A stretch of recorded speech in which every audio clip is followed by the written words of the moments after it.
Hello बच्चों, welcome to APS diaries. आज हम पढ़ने वाले हैं हिंदी गुंजन से चैप्टर 1 सूरज। सूरज के बारे में इस कविता में बताया गया है। तो ये है हिंदी गुंजन ना, हिंदी गुंजन का फर्स्ट चैप्टर है सूरज। चलो हम पढ़ते हैं। चर्चा करें मतलब बातें करते हैं। आसमान में क्या क्या दिखाई देता है इस पर बात करेंगे। सूरज निकलने पर क्या होता है, सुबह आसपास क्या क्या देखते हैं, सुबह का समय आपको कैसा लगता है। सूरज के आने से चारों तरफ नई चेतना आ जाती है, सब अपने अपने काम में लग जाते हैं। चलिए पढ़ते हैं हम। पूरब का दरवाजा खोल मतलब जो ईस्ट है ना, उसका दरवाज़ा खोल मतलब पूरब वाली साइड से सूरज आ रहा है, अपना दरवाज़ा खोल के मतलब आसमान से निकल रहा है। धीरे धीरे सूरज गोल, और वो धीरे धीरे क्या है, पहले थोड़ा सा निकलेगा फिर थोड़ा और निकलेगा और ऐसे गोल सूरज बाहर निकल रहा है। लाल रंग बिखराता है। लाल रंग मतलब लाल रंग का सूरज निकल रहा है। ऐसे सूरज आता है। और कैसे सूरज आ रहा है, सूरज कैसे आ रहा है, क्योंकि पूरब का दरवाज़ा खोल के और धीरे धीरे गोल गोल सूरज लाल रंग का निकल के आ रहा है। गाती हैं चिड़िया सारी मतलब सूरज जब आ रहा है तो क्या हो रहा है, चिड़ियाएँ गा रही हैं। खिलती हैं कलियाँ प्यारी, और क्या हो रहा है, कलियाँ जो हैं, पेड़ों की कलियाँ जो हैं वो खिल रही हैं सूरज के आने पे। दिन सीढ़ी पर चढ़ता है, ऐसे सूरज बढ़ता है मतलब जैसे जैसे दिन निकलता है और वैसे वैसे सूरज बढ़ रहा है, मतलब अपने और आसमान से बाहर निकल रहा है। लगते हैं कामों में सब मतलब अपने अपने काम में लग जाते हैं सूरज के निकलने पे। सुस्ती कहाँ न रहती तब, कहीं न रहती तब मतलब सुस्ती कहीं भी नहीं रहती है, सब अपने कामों में लग जाते हैं, एक्टिव हो जाते हैं। धरती गगन दमकता है, और धरती जो है, ज़मीन जो है वो, और गगन मतलब आसमान, दमक रहा है मतलब चमक रहा है। ऐसे तेज चमकता है, और कैसे तेज चमकता है, वो दोनों ही उसके, धरती भी मतलब ज़मीन भी और आसमान भी दोनों ही चमक रहे हैं। ऐसे तेज चमकता है। गर्मी कम हो जाती है, धूप थकी सी आती है। और क्या है, अब पहले सूरज निकला, फिर दोपहर की बात चल रही है, और अभी क्या हो रहा है, गर्मी कम हो जाती है। गर्मी धीरे धीरे करके 2-2:30 बजे के बाद गर्मी कम होने लग रही है। धूप थकी सी आती है, और ऐसा लगता है कि धूप थक गई, अभी शाम होने लग गई है। सूरज आगे चलता है, ऐसे सूरज ढलता है। और सूरज जैसे निकला था वैसे ही पूर्व से निकलता है और पश्चिम में जाके छिपने लग जाता है, और ऐसे सूरज ढलता है ना। ढलना मतलब छिपना है। ये कविता किसने लिखी, श्री प्रसाद। इसके कौन है पोइट, कवि कौन है, श्री प्रसाद ना। चलो बच्चों, अभी हम अभ्यास कर लेते हैं। अभ्यास में क्या है, शब्द अर्थ में क्या है, पूरब मतलब पूर्व दिशा में की बात चल रही है जहाँ पे सूरज निकलता है। बिखराता मतलब फैलाता है, हम बोलते हैं ना कि टॉयज मत बिखेरो, अपने सामान मत बिखेर के रखो मतलब फैला के मत रखो। धरती मतलब धरती पे बैठ जाओ, जमीन। गगन आसमान, गगन में तारे चमक रहे हैं। दमकता मतलब चमकता है। ढलना मतलब छिपना, कहाँ सूरज ढल गया, कौन सी दिशा में ढल गया, ऐसे। तो ऋतुलेख, पूरब, दरवाजा, चिड़िया, कलियाँ, सीढ़ी, सुस्ती, इन पे लिखना है। काव्य बोध, प्रश्नों के उत्तर दो मतलब ओरल बताना है आपको, मौखिक बताना है, बोल कर बताना है। सूरज उगने पर क्या क्या होता है, सूरज उगने पे क्या हो रहा है, कलियाँ खिल रही हैं, चिड़िया की आवाज़ आ रही हैं ना, चिड़िया अपने दाना चुगने निकल गई हैं, कलियाँ खिल रही हैं, सब लोग अपने कामों में लग गए हैं ना, और धरती और गगन चमकने लग गया है। सूरज ढलने पर क्या क्या होता है, गर्मी कम हो जाती है और धूप कम हो जाती है ना।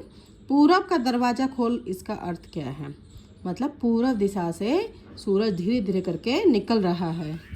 लिखित में मतलब लिखने वाले क्या हैं, जो आपको राइटिंग में काम करना है वो क्या है, सूरज किस दिशा से निकलता है, सूरज कौन सी दिशा से निकल रहा है, पूर्व से, ईस्ट से निकल रहा है।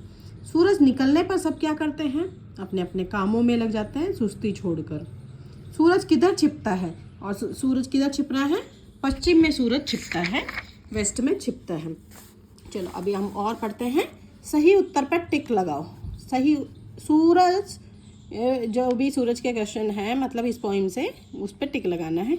सुबह सूरज का रंग कैसा होता है, पीला, लाल, नारंगी। लाल होता है। सूरज निकलने पर कौन गाती है? चिड़िया गाती है। तो चिड़िया वाले पे चिड़िया का टिक हो जाएगा। सूरज छिपने पर क्या कम हो जाती है? सर्दी, गर्मी, बरसात। क्या? गर्मी कम हो जाती है। कविता की पंक्तियाँ पूरी करो। गाती है चिड़िया सारी, खिलती है कलियाँ प्यारी। कलियाँ खिल रही हैं, चिड़ियाँ गा रही हैं। दिन सीढ़ी पर चढ़ता है, ऐसे सूरज बढ़ता है। और दिन क्या है? सीढ़ी पर चढ़ रहा है, मतलब शाम होने वाली, ढल रहा है। और सूरज, ऐसे सूरज बढ़ता है ना, और ऐसे सूरज बढ़ रहा है। ठीक। फिर क्या है? सूरज निकलने पर क्या क्या होता है? सही बात पर स्माइली बनाओ। कलियाँ खिल जाती हैं, कलियाँ खिलती हैं मॉर्निंग में, यस, तो स्माइली बना देनी है। नए दिन की शुरुआत होती है, यस, शुरुआत होती है नए दिन की, तो यहाँ पे भी स्माइली बना दो। चिड़िया गाती हैं, चिड़िया गाती हैं मतलब चिड़िया गा रही हैं, यस, ये भी ट्रू है, तो स्माइली बनाओ। चारों ओर अंधेरा हो जाता है, नहीं, वो तो रोशनी देता है सूरज निकलने पे ना। सूरज छपता है तब अंधेरा होना स्टार्ट होता है, तो इस पे स्माइली नहीं आएगी, फोर्थ वाले पे स्माइली नहीं आएगी। चिड़िया दाना ढूंढने लगती है, यस, चिड़िया निकल जाती है चहचहा के। सब काम में लग जाते हैं, ये भी सही है कि सब लोग अपने अपने काम में लग जाते हैं ना। फिर अभी क्या है? भाषा ज्ञान, व्याकरण का काम है। एक जैसी आवाज़ वाले शब्द लिखो, जैसे खोल, खोल को हम आवाज़, सेम आवाज़ वाले लिखेंगे, मतलब गोल। सारी, प्यारी, चलता, ढलता, सब, तब, दमकता, चमकता, जाती, आती ना। उल्टे अर्थ वाले शब्द लिखो। धीरे धीरे मतलब स्लो स्लो मोशन में जा रहा है, तो फास्ट फास्ट मतलब तेज तेज। चढ़ना मतलब क्लाइंब कर रहा है, तो उतरना आ जाएगा। सुस्ती, फुर्ती मतलब क्विकली, आगे पीछे। तब अभी क्या है? सब्जेक्ट एनरिचमेंट एक्टिविटी, विषय संवर्धन गतिविधियाँ क्या क्या है विषय में। संकेत पढ़कर सही दिशा का नाम लिखो। संकेत पढ़ के मतलब क्या क्या बोल रहा है? इस दिशा से सूर्य निकलता है। किस दिशा से सूर्य निकलता है बच्चों? ये तो मैंने तुम्हें पढ़ाया है, पूर्व दिशा से। इस दिशा में सूर्य छिपता है, कौन सी दिशा में छिपता है? पश्चिम में। इस दिशा में हिमालय पर्वत है, कौन सी दिशा में है? उत्तर पूर्वी में ना, पूर्वोत्तर बोलते हैं उसको। उत्तर पूर्वी दिशा में हिमालय पर्वत है। इस दिशा में कन्याकुमारी है। कन्याकुमारी, जो लोग साउथ के हैं, केरला तमिलनाडु वाली साइड के हैं, तो उनको पता ही है कि उधर वाली साइड में कन्याकुमारी है। पर अगर हम दिशा की बात करें तो दक्षिण में कन्याकुमारी है, और हम रेखाओं की बात करें तो कर्क रेखा के हिसाब से तो दक्षिण में है। जब मैप पढ़ते हो आप तो सबसे नीचे आता है ना तमिलनाडु, तमिलनाडु का ये शहर है कन्याकुमारी, तो दक्षिण में कर्क रेखा के हिसाब से है, और उत्तर में भूमध्य रेखा के हिसाब से। अगर भूमध्य रेखा को देखते हैं हम तो उत्तर में है। और ये कहाँ है, कौन से स्टेट में है? तमिलनाडु के एक स्टेट में है, जहाँ पे ये कन्याकुमारी लोग घूमने जाते हैं। बात करें सुबह उठना, एक ड्राइंग शीट पर सुबह का चित्र बनाओ, मॉर्निंग का चित्र बनाओ ना बच्चों। सुबह उठना क्यों अच्छा होता है? बताओ, सुबह उठना क्यों अच्छा होता है? सुबह उठकर हम क्या क्या करते हैं? सुबह सुबह आप पढ़ाई करोगे तो बहुत अच्छा रहेगा। सुबह टाइम से आप उठोगे तो आपके लिए मतलब क्या एक्टिव रहेंगे आप ना, लेजीनेस जो सुस्ती है वो कम रहेगी। और क्या रहेगा? आपका पढ़ाई में मन लगेगा, आप अपने टाइम से सारे काम ख़त्म कर सकते हो ना। बहुत सारी चीज़ें हैं, आप एक्सरसाइज करने का आपके पास टाइम होगा, हर काम को टाइम पे फिनिश करने का आपके पास टाइम होगा। चलिए बच्चे, थैंक यू फॉर वॉचिंग मी, और आई होप कि आपको ये समझ में आ गया होगा। बाय बाय बच्चों।